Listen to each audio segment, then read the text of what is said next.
পৃথিবীটা হচ্ছে আল্লাহর। এই পুরো পৃথিবীটা কার? আল্লাহর। এই জমিনটা সৃষ্টির মালিক আল্লাহ। আল্লাহ সৃষ্টি করেছে, তার মানে এই জমিনটা হচ্ছে একটা সৃষ্টি। এটা আমরা সবাই জানি, কিন্তু মাঝে মাঝে আল্লাহ সুবহানাহু ওয়া তাআলার পক্ষ থেকেও বিশেষভাবে আমাদেরকে স্মরণ করিয়ে দেওয়া হয়েছে। অনেক সময় আমরা এটা ভুলে যাই। কখন ভুলে যাই? যখন পাশের জমিওয়ালার সাথে আমাদের কোনো দ্বন্দ্ব, এক হাত আমাকে ঢুকতে হবে, তখন ভুলে যাই যে জমিনটা আল্লাহর। যখন খালি ফিল্ড দখল করার প্রয়োজন হয়, তখন আমরা ভুলে যাই এই জমিনটা আল্লাহর। যখন এই জমিনের মধ্যে ভালো কিছু করার জায়গায় আমরা খারাপ কিছু করি, তখন ভুলে যাই যে জমিনটা আল্লাহর। কিন্তু তখন আমাদেরকে স্মরণ করিয়ে দেওয়ার প্রয়োজন হয় যে এই জমিনটা হচ্ছে আল্লাহর। ঠিক তেমনি যুগে যুগে ঘটেছে, প্রত্যেক নবী রাসূল এই মেসেজগুলো দিয়েছে। একটা কোরআনের আয়াত খুব চমৎকার রয়েছে যে মুসা আলাইহিস সালাম তিনি তার জাতিকে এই কথাটা স্মরণ করিয়ে দিয়েছিলেন। সেটা কি? তিনি বলেছিলেন, ক্বালা মুসা লিকাউমিহি ইসতাঈনু বিল্লাহি ওয়াসবিরু। তিনি তার জাতিকে বলেছিলেন, ক্বালা মুসা লিকাউমিহি ইসতাঈনু বিল্লাহি ইসতাঈনু বিল্লাহি ওয়াসবিরু, তোমরা আল্লাহ সুবহানাহু ওয়া তাআলার প্রতি, মানে ইস্তেআনা হচ্ছে সাহায্য কামনা করা, যে তোমরা আল্লাহর কাছে সাহায্য কামনা করো, বিল্লাহি আল্লাহর কাছে, ওয়াসবিরু এবং ধৈর্য ধারণ করো। তারপরে বলেছিলেন ইন্নাল আরদা লিল্লাহ, এই জমিনটা হচ্ছে আল্লাহর। নিশ্চয়টা তখন বলেছিলেন যখন মুসা আলাইহিস সালাম তার জাতিকে নিয়ে আবার ফিলিস্তিন ঢোকার কথা বলেছিলেন, কিন্তু তারা ভয়ে বলেছিল যে আপনি আর আপনার রব গিয়ে যুদ্ধ করেন, আমরা যাব না। ওই সময়ের ঘটনা হতে পারে, কারণ তিনি বলছেন ইন্নাল আরদা লিল্লাহ ইউরিসুহা মান ইয়াশাউ মিন ইবাদিহি, আল্লাহ তার বান্দাদের মধ্যে যাকে চায় এই ভূখণ্ডের মালিকত্ব দান করে থাকে। তার মানে এই পুরো পৃথিবীটাকে আল্লাহ সৃষ্টি করেছে। এই পৃথিবীটার এক একটা জায়গাকে আল্লাহ এক এক মান দিয়েছে, এবং আল্লাহ চেয়েছে যাকে যতটা মালিক করার ততটা মালিক আল্লাহ করে দিয়েছে। কিন্তু পুরো জমিনটা হচ্ছে আল্লাহর। ইউরিসুহা মান ইয়াশাউ মিন ইবাদিহি, আল্লাহ তার বান্দাদের মধ্য থেকে যার জন্যে যতটা ইচ্ছা করেছেন ততটা মালিক করেছেন। কেন? এটা আমাদের উদ্দেশ্য থাকবে। তারপরের অংশটা হচ্ছে আমাদের জন্যে, ওয়াল আকিবাতু লিল মুত্তাকিন, এটা হচ্ছে তাদের জন্যে যাদেরকে আল্লাহ সুবহানাহু ওয়া তাআলা কোনো জমির মালিক করেনি, যারা অন্যের জমিনে বসবাস করে, যারা ভাড়া থাকে, বা যারা এখন পর্যন্ত নিজের মালিকানাধীন কোনো জমির ভূখণ্ডের মালিক হয়নি, কিন্তু সে মুসলিম, সে সৎ, সে পরহেজগার, সে হারাম থেকে মুক্ত।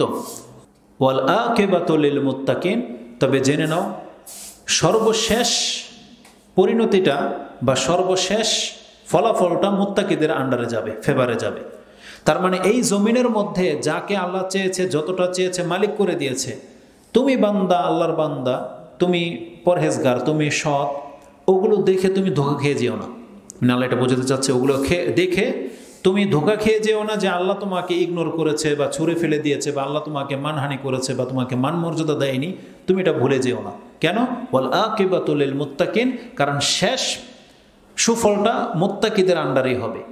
তার মানে আমরা জমির মালিক হই বা না হই, শেষ পরিণতি আমাদেরই হবে ভালো, যদি আমরা মুত্তাকি হতে পারি। এই জন্য মালিক হয়ে যাওয়াটা এটা মানে সাকসেসতা নয়। আল্লাহ বলছেন মানে যাকে জাহান্নাম থেকে মুক্ত করে জান্নাত দিয়ে দেওয়া হবে সেই হচ্ছে সফল কাম, যেটা সূরা আলে ইমরান 185 নম্বর আয়াতে আছে। ফামান যুহজিহা আনিন নারি ওয়া উদখিলাল জান্নাতা ফাকাদ ফাজ, এই হচ্ছে সফল কাম।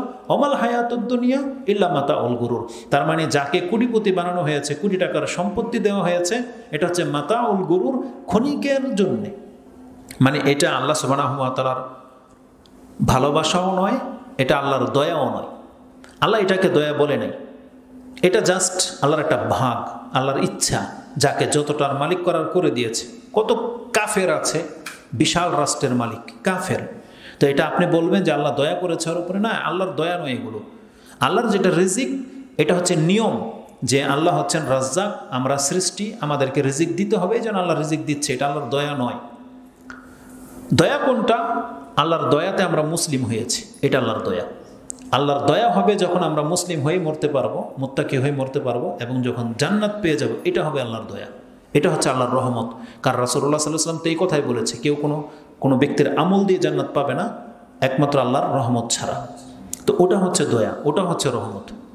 তো মূসা আলাইহিস সালামের এই কথাটাকে আমি কেন আপনার কাছে উল্লেখ করলাম যে ইন্নাল আরদা লিল্লাহ, এই পুরো জমিনটা হচ্ছে আল্লাহর। যখন এই জমিনটা আল্লাহর, তাহলে আপনাকে জানতে হবে এই জমিনটাকে আল্লাহ কেন সৃষ্টি করেছেন। আমরা কয়েকটা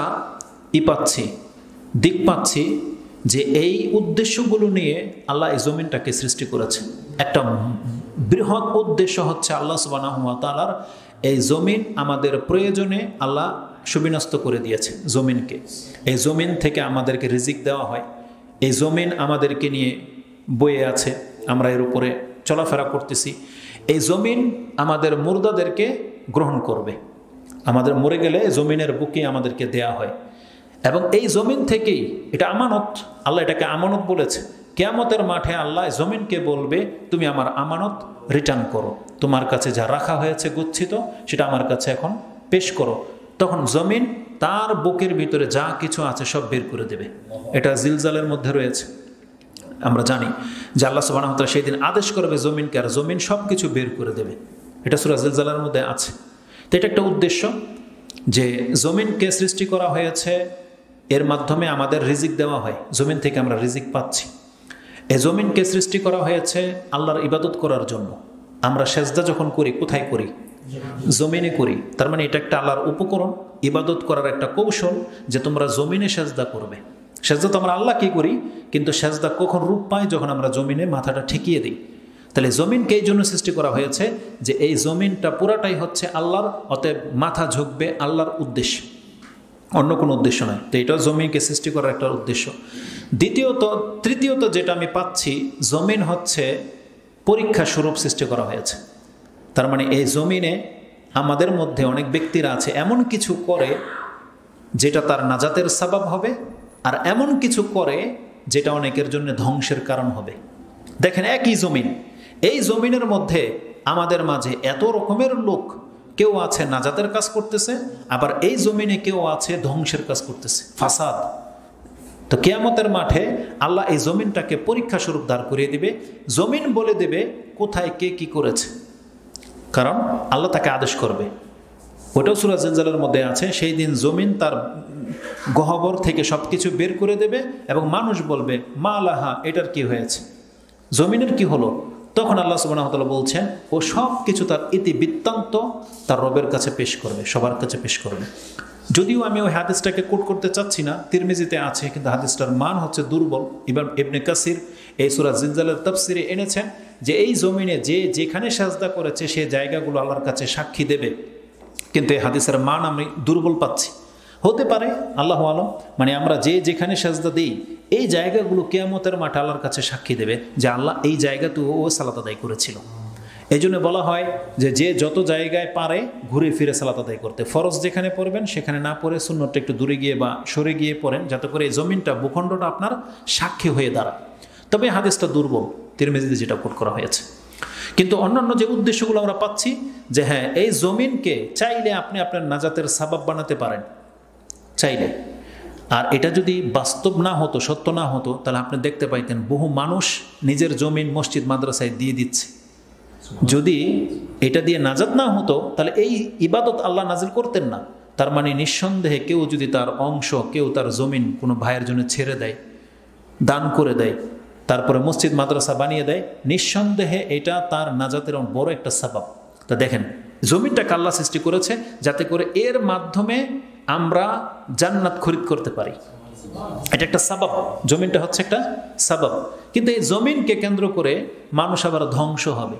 একটা হাদিস, একটা চমৎকার একটা হাদিস এক্সাম্পল স্বরূপ নিয়ে আসে, উদাহরণ দিলে আসলে বুঝতে সহজ হয়।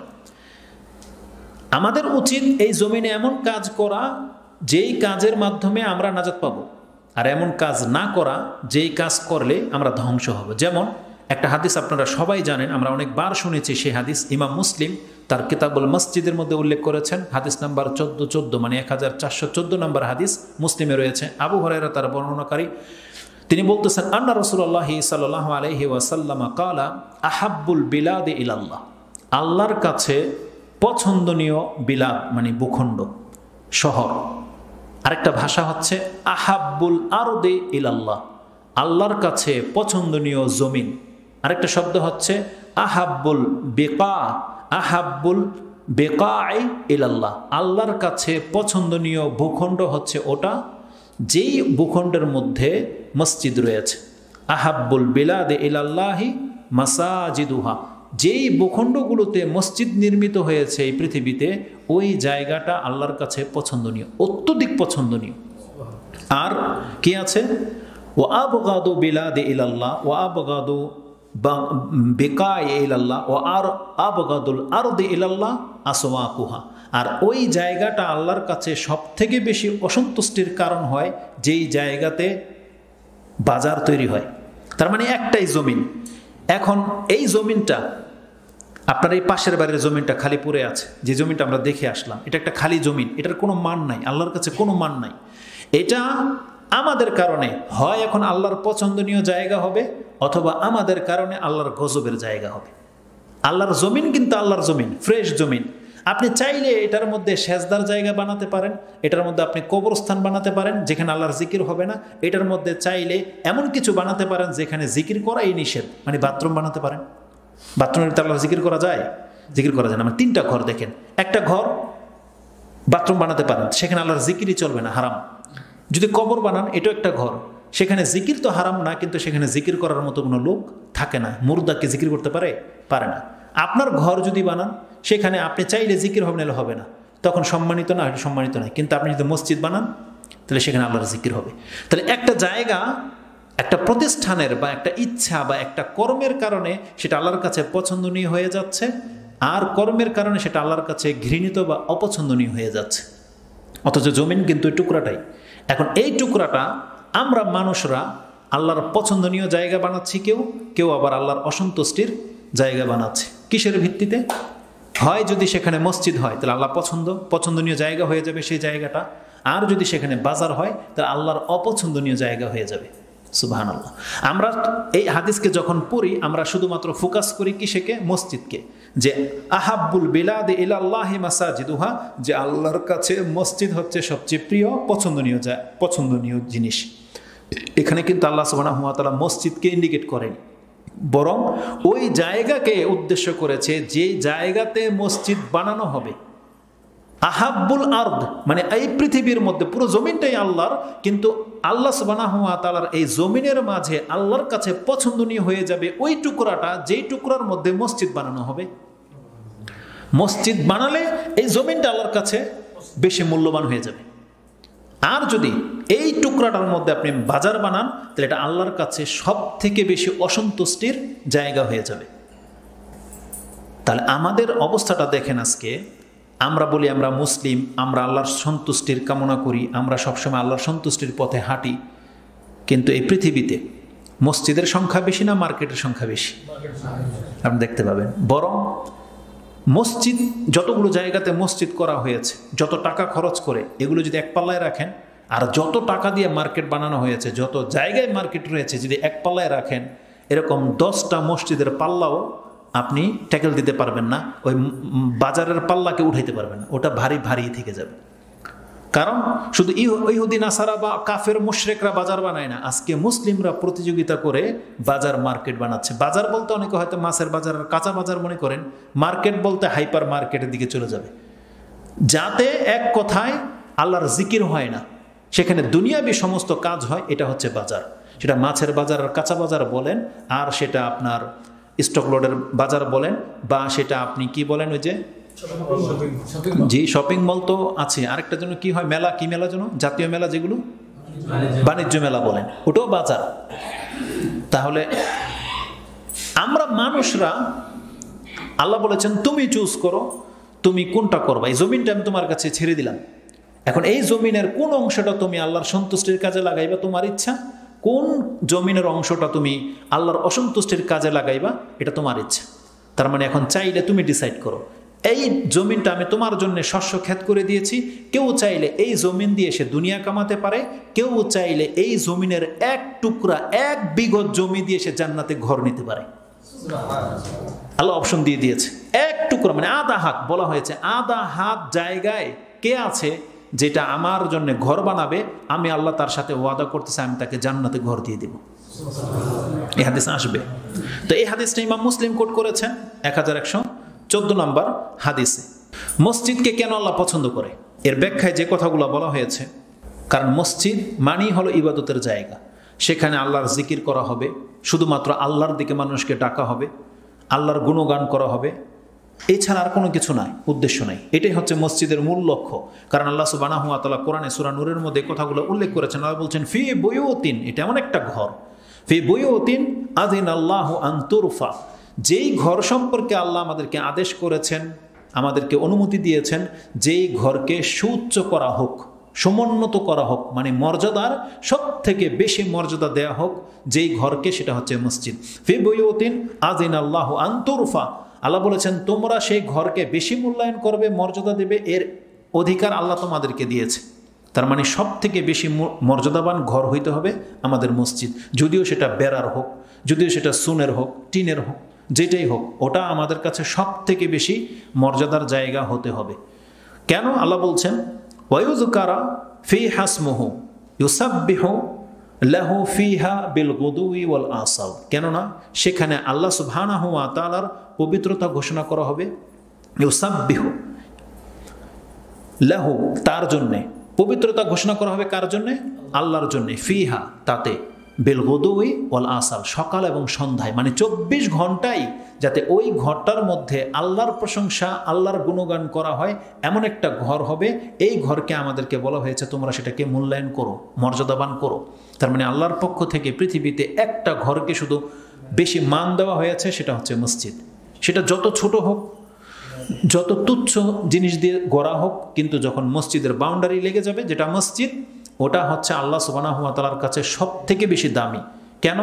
কারণ সেখানে আল্লাহ সুবহানাহু ওয়া তাআলার জিকির হয়, আল্লাহকে স্মরণ করার জন্য তৈরি করা হয়। আর বাজারকে কেন ঘৃণা করা হয়, বা বাজারকে কেন আল্লাহ সুবহানাহু ওয়া তাআলা অপছন্দ করে? কারণ বাজার কিন্তু আমাদের অপ্রয়োজনীয় জন্য নয়, প্রয়োজনের জন্যই বাজার থেকে আমরা কেউ বিক্রি করতেছে, কেউ কিনতেছে। এখানে রিজিকের ব্যাপার স্যাপার আছে। কেউ যদি হালালভাবে বিজনেস করে, সেটা আল্লাহ জায়েজ করেছে। রাসূলুল্লাহ সাল্লাল্লাহু আলাইহি ওয়াসাল্লামের শহরেও বাজার ছিল। তো কেন তাহলে আল্লাহর কাছে অপছন্দনীয় বেশি বলা হয়েছে? শুধুমাত্র একটা রিজনের কারণে। দুইটা যদি বলতে পারি, একটা হলো সেখানে সব থেকে বেশি পাপ হয়, জুলুম হয়, একজন আরেকজনকে ঠকায়, মিথ্যা বলে বাজারে। আর বাজার হচ্ছে এমন একটা জায়গা যেখানে শুধুমাত্র দুনিয়াবি কাজ কারবার হয়, আখিরাতমুখী কোনো কাজ হয় না। সেই বাজারে যেহেতু আল্লাহকে স্মরণ করা হয় না, এই স্মরণ না করার কারণে এই জায়গাটাকে আল্লাহ সুবহানাহু ওয়া তাআলা সবচেয়ে বেশি অপছন্দ করে, যেখানে আল্লাহর স্মরণ হয় না। এতটাই শুধু এই বাজারের ত্রুটি। এবার ভাবেন তো, যদি আপনি বাজার করলেন যেখানে মানুষজন মাছ কিনতে আসবে, তরকারি কিনতে আসবে, কাপড় চোপড় বিক্রি করতে আসবে, কিনতে আসবে, কিন্তু সেটা আল্লাহর কাছে যদি অপছন্দনীয় জায়গা হয়, কেন? শুধুমাত্র আপনি জিকির করছেন না সেখানে। তাহলে যেই জায়গাতে জুয়ার আড্ডাখানা হয়, নেশার ক্লাব হয়, সেই জায়গা সম্পর্কে আপনার কি ধারণা হবে? ওটা তো একটা জমিনেই তৈরি, আল্লাহর জমিনেই তৈরি। যারা এটা করলো, একটা বাজার বানিয়েছে, সেটাকে আল্লাহ বলছে এটা আমার ঘৃণার পাত্র বা আমার অপছন্দনীয় জায়গা তুমি বানাইলা।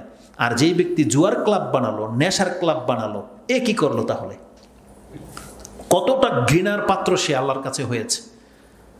আর যেই জায়গাতে গায়রুল্লাহর ইবাদত হয়, শিরিক হয়, মাজার তৈরি হয়েছে, যেখানে সেজদা হয় গায়রুল্লাহর নামে, সেখানে পুতুল পূজা হয়, সেই জায়গার সম্পর্কে আপনার কি অভিমত হতে পারে? আল্লাহ সেই জায়গাটাকে কতটা ঘৃণা করে?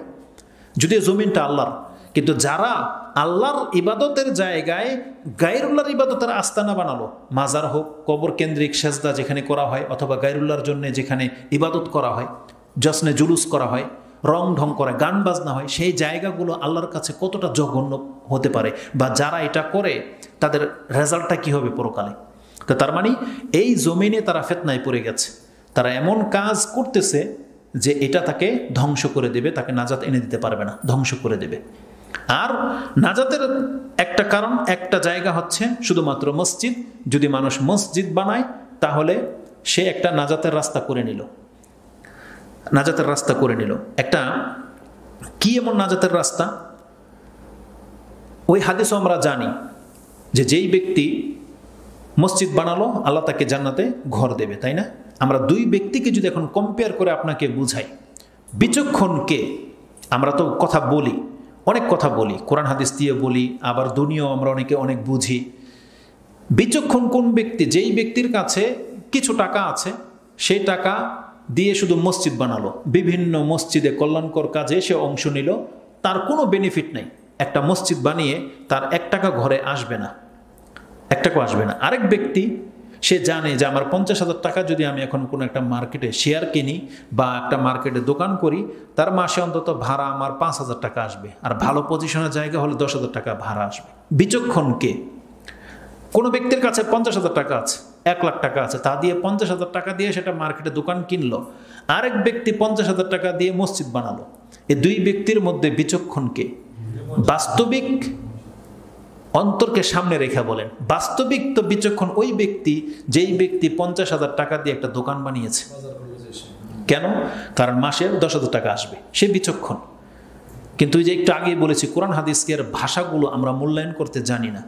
ঠিক আছে, আপনি 50,000 টাকা ইনভেস্ট করে 10,000 টাকা কামালেন। আপনি অনেকে যাদের কোটি কোটি টাকা ইনভেস্ট করে হাইপার মার্কেট বানায়, তা না? কি পায়?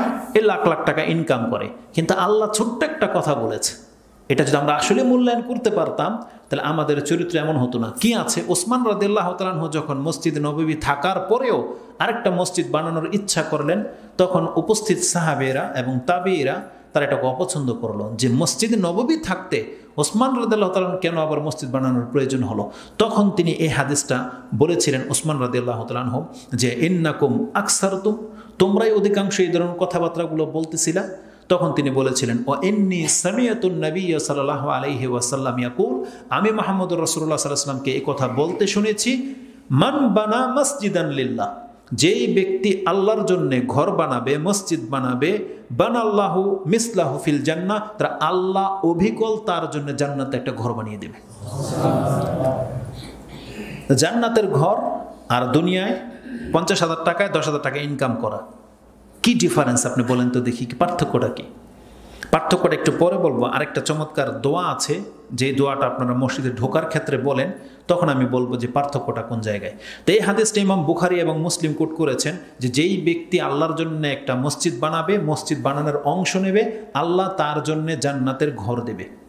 এখন জরুরি নয় প্রত্যেকে একাই একটা মসজিদ বানাতে হবে, জরুরি নয়। কারণ এমন হাদিস আমরা পাচ্ছি, যেই ব্যক্তি মসজিদের অংশ নেবে, সেই তার মসজিদটা যদি একটা পাখির খাঁচার মতো হয়, ছোট হয়, তাহলে তার বিনিময়ে আল্লাহ তাকে জান্নাতে একটা ঘর দেবে।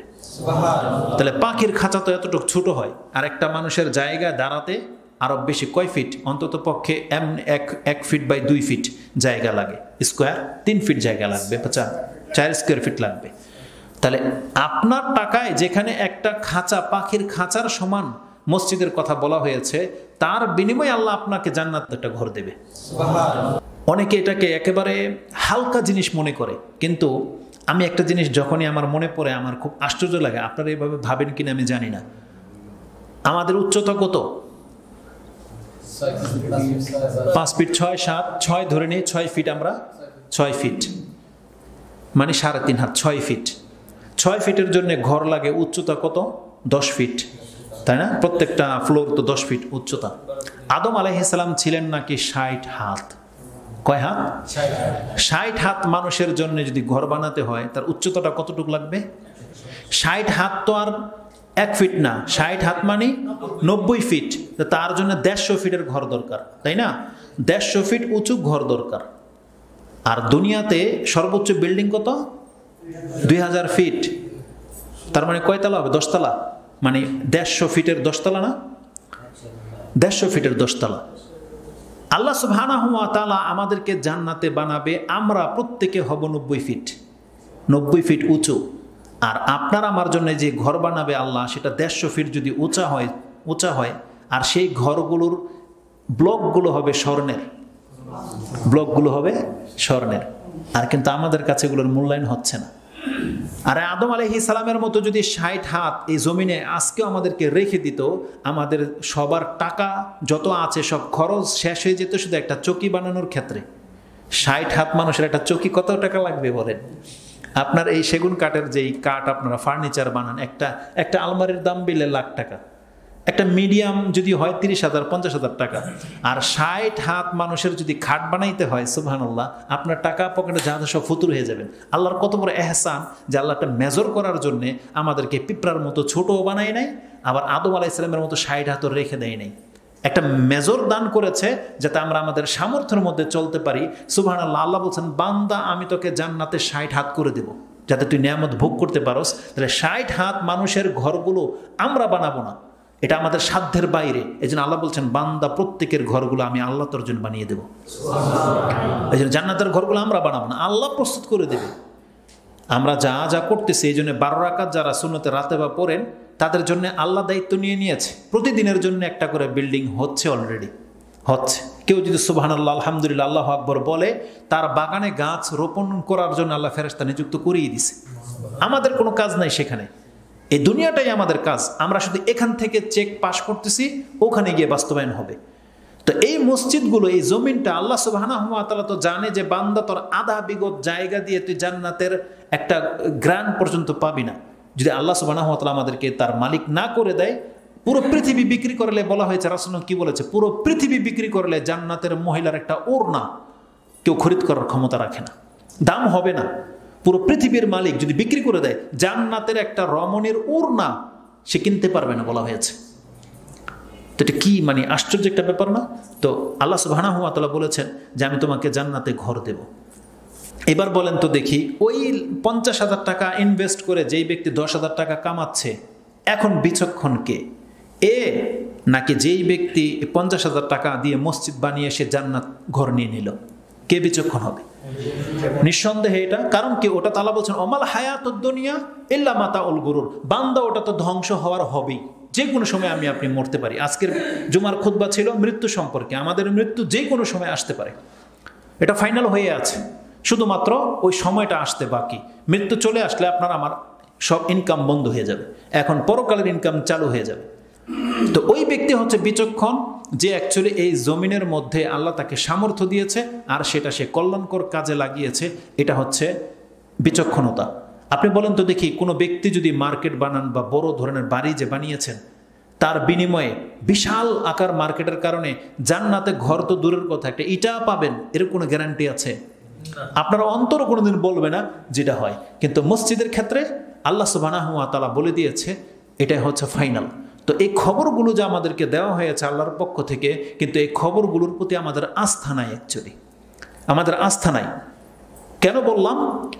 তারা আপনি যদি আল্লাহর সন্তুষ্টিরমূলক কাজ করতে চান, আপনি যদি মনে করেন যে আমি আল্লাহর সন্তুষ্টি কামনা করি, তারা আপনার আমল দিয়ে প্রমাণ করে দেখান তো দেখি, আজকে কি আদৌ আমরা কি আল্লাহর সন্তুষ্টির জন্য কাজ করতেছি? তাহলে দেখা যাবে যে মার্কেটে আমাদের অংশ বেশি, মসজিদে আমাদের অংশ কম। তাহলে এটা আল্লাহ সুবহানাহু ওয়া তাআলার আপনার সন্তুষ্টির কাম কিভাবে হলো? তারপর আমরা যে আমাদের ধ্বংস ডেকে আনছি কিভাবে? যেখানে মসজিদ হবে তার মানে আল্লাহর জিকির হবে, সেখান থেকে শয়তান দূরে সরবে। আজান হলে সেখান থেকে শয়তান পালায়। আর বাজার সম্পর্কে রাসূল সাল্লাল্লাহু আলাইহি ওয়াসাল্লাম কি বলেছেন? যত বাজার হবে বাজারের মধ্যে শয়তান ডিম পাড়ে। উম্মে সালামা রাদিয়াল্লাহু তাআলা আনহাকে সম্ভবত রাসূল সাল্লাল্লাহু আলাইহি ওয়াসাল্লাম বলেছিলেন যে তুমি প্রথম ব্যক্তি হইও না এবং তুমি সর্বশেষ ব্যক্তি হইও না। মানে বাজারে যারা যায়, আমাদের মুসলিমদের উচিত আপনি বাজারের প্রথম ব্যক্তি হইয়েন না, আর বাজার বন্ধ হয়ে যাচ্ছে, শুধু আপনি একা এখন বাকি, আপনি সর্বশেষ ব্যক্তি হইয়েন না। রাসূল নিষেধ করেছে, কারণ বাজারের মধ্যে শয়তান সবসময় জয়ী, ওর পতাকা সুউচ্চ লটকে রেখেছে, আর বাজারে শয়তান ডিম পারে বলা হয়েছে। মানে বাজারে শয়তানের সোলজাররা সবসময় ঘোরে, সেখানে আপনি কোনোদিন ঈমান নিয়ে ফিরতে পারবেন না। কোনো ব্যক্তি যদি সিয়াম রাখেন আর যদি বাজারে ঘুরে আসেন, আপনি যদি বলেন যে আমার সিয়াম ঠিক আছে, আমি বলবো আপনি মিথ্যুক। কারণ সাহাবায়ে কেরামরা তারা সিয়াম রেখে ঘরে থাকতো বা মসজিদে থাকতো, তাদের যুগে এরকম ফিতনা ছিল না। আর আজকে আপনি সিয়াম রাখবেন আর বাজারে গিয়ে উলঙ্গ মহিলা চোখে পড়বে আর আপনি বলবেন যে আমি সিয়াম ঠিক আছে, এটা কি করে হইতে পারে?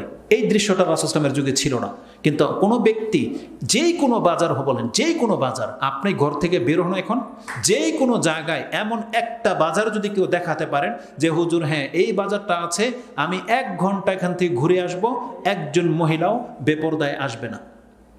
কিন্তু আপনি 1 মিনিটের জন্য যান, 10 জন মহিলা আপনার চোখে পড়বে বেপরদায় আছে, 10 জন মহিলা পড়বে। আর তাদের ড্রেসের নমুনা আমরা ব্যক্ত করতে ব্যর্থ হব এখন, বললে আমাদের জন্য এটা শোভা পায় না যে তাদের ড্রেস আপগুলো কেমন।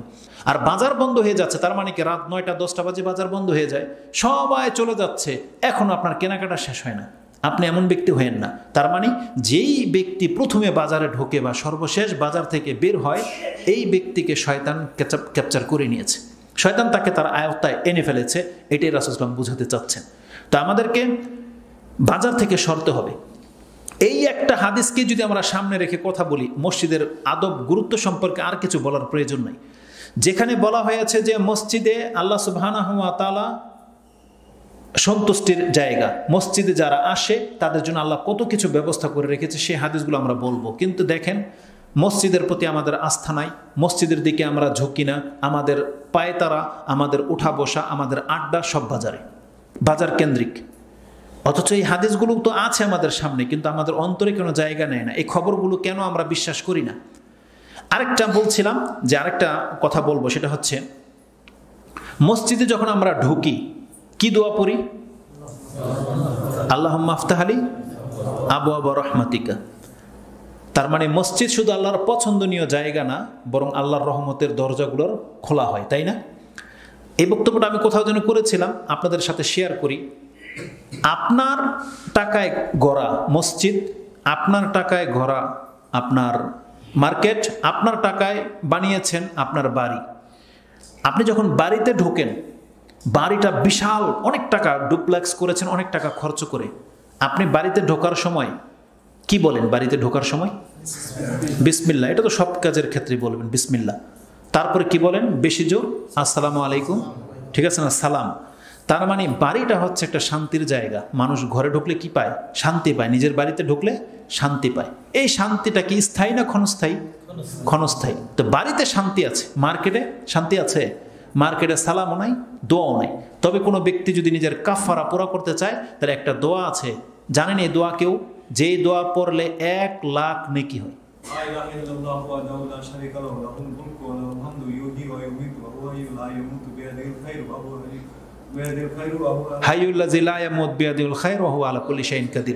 জি, জানেন এটা?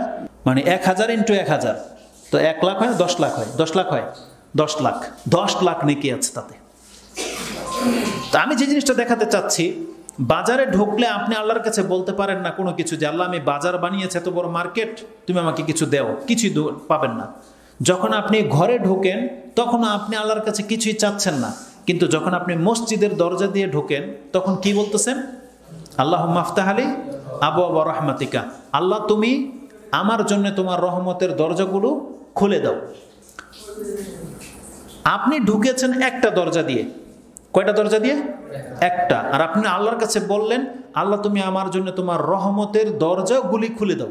মানে কি? তাহলে কি বলেন আপনার আল্লাহর কাছে? যখন আপনি কোনো ব্যক্তি মসজিদে ঢোকে, তো মসজিদে ঢুকলেন, আপনি আল্লাহর রহমতের দরজাগুলো খুলে দিতে বললেন। মানে কি এর? আপনি বলতেন আল্লাহুম্মা আফতাহ আলী আবওয়াবা না বলে বাবা রাহমাতিকা, তোমার রহমতের দরজাটা আল্লাহ খুলে দাও।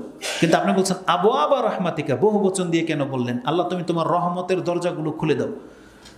তো যদি এটাকে খুব সূক্ষ্মভাবে বিচার করা হয়, আল্লাহ সুবহানাহু ওয়া তাআলা জান্নাতকে বলেছেন আনতি রাহমাতি আরহামু বিকি মান নাশাউ মিন ইবাদি। জান্নাতকে আল্লাহ বলেছেন জান্নাত তুমি আমার রহমত, তুমি আমার রহমত, তোমার মাধ্যমে আমি আমার বান্দাদের যাকে খুশি রহমত করব। এটা আল্লাহ জান্নাতকে বলেছে। তো জান্নাতের দরজা কয়টা? 8টা। বহু বচন নয়, 8টা হইলে, একটা হইলে তো 1 বচন হইতো। তাহলে 8টা যদি জান্নাতের দরজা হয়, যেন আপনি মসজিদে ঢুকে আল্লাহর কাছে এই কথাটাই বলতেছেন আল্লাহ তুমি আমার জন্য জান্নাতের 8টা দরজা খুলে দাও। কারণ রহমত তো জান্নাত। আর আপনি মসজিদে ঢুকলে কি চাচ্ছেন আল্লাহর কাছে?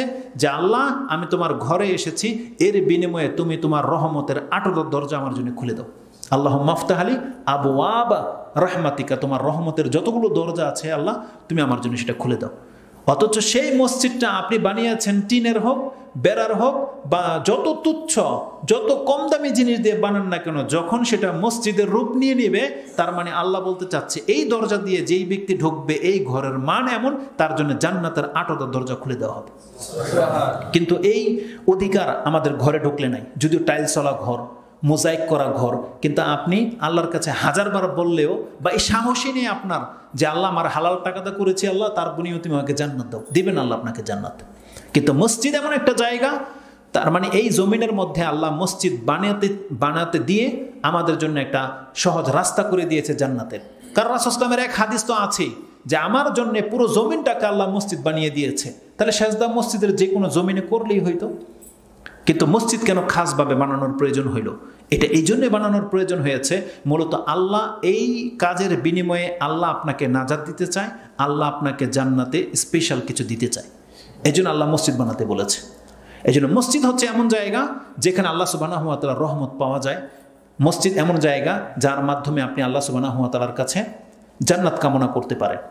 আমরা যতটা কৃপণ হয়েছি, আল্লাহ আমাদের তকদিরকে ততটা বেশি ছোট করে দিয়েছে। না আমরা টাকা খরচ করার মাধ্যমে পরকাল কামাচ্ছি, আর না আমরা সন্তান জন্ম দিয়ে পরকাল কামাতে পারতেছি। কিছুই না, আমাদের রাস্তাগুলো সব বন্ধ হয়ে যাচ্ছে। আমরা যেন শুধুমাত্র দুনিয়া নিয়ে, নিজের মান মর্যাদা স্ট্যাটাস এগুলো নিয়ে পড়ে আছি, কিন্তু নাজাতের কারো কোনো চিন্তা নেই। কিন্তু প্রত্যেকটা মানুষের কিছু না কিছু এই জমিনে এমন কিছু করে যাওয়া উচিত যেটা মরে গেলেও তা থেকে সে কল্যাণপ্রাপ্ত হতে পারে। আপনাকে অনেকগুলো রাস্তা দেখিয়ে দেওয়া হয়েছে, আপনি সেই রাস্তার কোনো একটা আপনি গ্রহণ করেন। এটা শুধু আজকে আমাদের মসজিদ নিয়ে আলোচনা, কিন্তু এই হাদিস থেকে যেহেতু আমরা অনেক কিছু পাচ্ছি, এক কথায় আমাদেরকে এই জমিনে টার্গেট করতে হবে। আমি তো বেশি দিন থাকবো না, কিন্তু আমি আমার নাজাতের জন্যে আমি এই আল্লাহর জমিনে এমন একটা কিছু করে যাই যাতে করে মরার পরেও আমি নেকি পেতে পারি।